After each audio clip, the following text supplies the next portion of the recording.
Okay, so let's just start by defining this variable k, where k is the size of the set of some number of primes. So for our base case, k can just be the set of 2 and 3, right? So in this case, k is 2.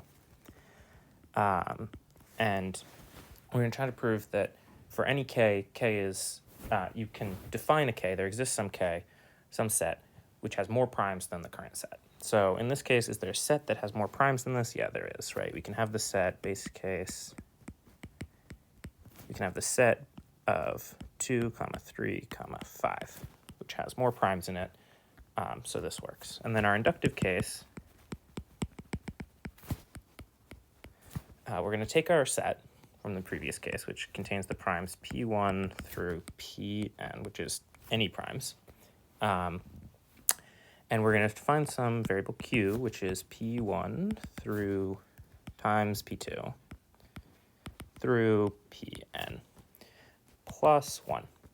And if q is prime, we know that q is not in this set because it's greater than all the values in this set, right? In the case where there's just one, it's at least one more, and if there's multiple, then it's a lot bigger, right? So if q is prime, then there exists some k or some set s. There exists some set s such that k prime is greater than k.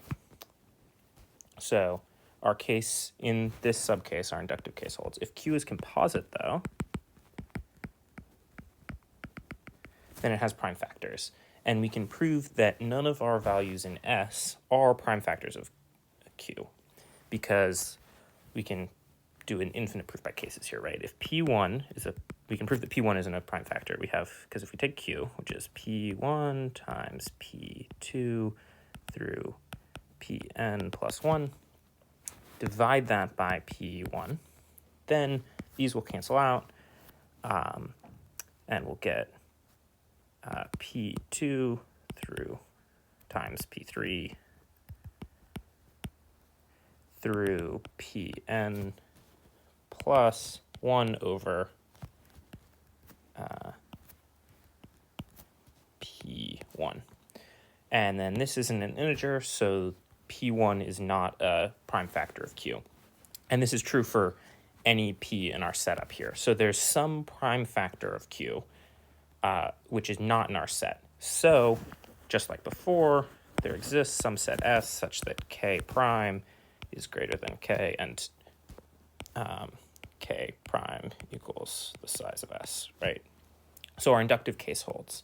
So we have infinitely many primes, or rather, k is infinite, k is the size of a set of primes, so the size of the set of primes is infinite.